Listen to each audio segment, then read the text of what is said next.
Hey there, welcome back to the channel. If you've ever wondered how to pull data from another table in Power BI, especially when you need to match one or more columns, today's tutorial is for you. By the end of this video, you'll know exactly how to build relationships between tables, unlocking the power to analyze your data more dynamically and efficiently.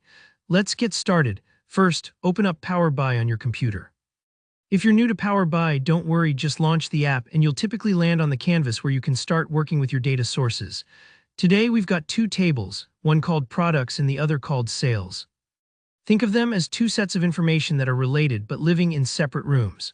Our goal is to connect those rooms using something they both have in common. Now, before we can mix data from these tables or pull data based on matching columns, we need to establish a relationship. This concept is similar to making sure two puzzle pieces fit together. The connection point is usually what we call a primary key. For our example, that primary key is the product ID.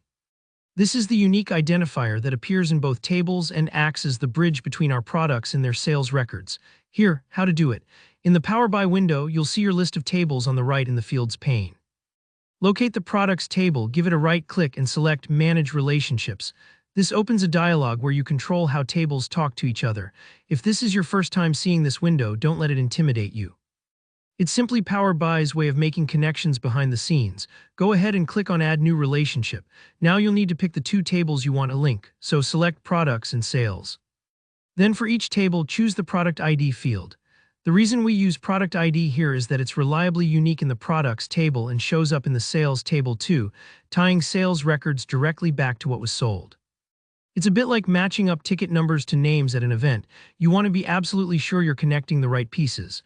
Once you've matched the fields, hit Save. This part might take a second while Power BI sets up the relationship, especially if you're working with larger datasets. If you see a message confirming the relationship, you're all set. Don't worry if you need to double-check. You can always revisit this window to view or edit your connections.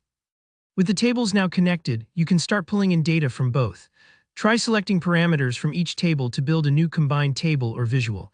For example, you might create a table that shows product names from the Products table alongside their total sales from the Sales table. This is where the magic happens, and you'll start seeing real insights that just weren't possible until your data tables started talking to each other. And that's really all there is to it. Establishing relationships between tables is foundational in Power BI, and it means you can link all sorts of data for richer analysis. Thanks so much for watching. If this helped you out, please give the video a thumbs up and feel free to drop any questions or your own Power BI tips in the comments below. Don't forget to subscribe if you want more tutorials just like this. See you next time.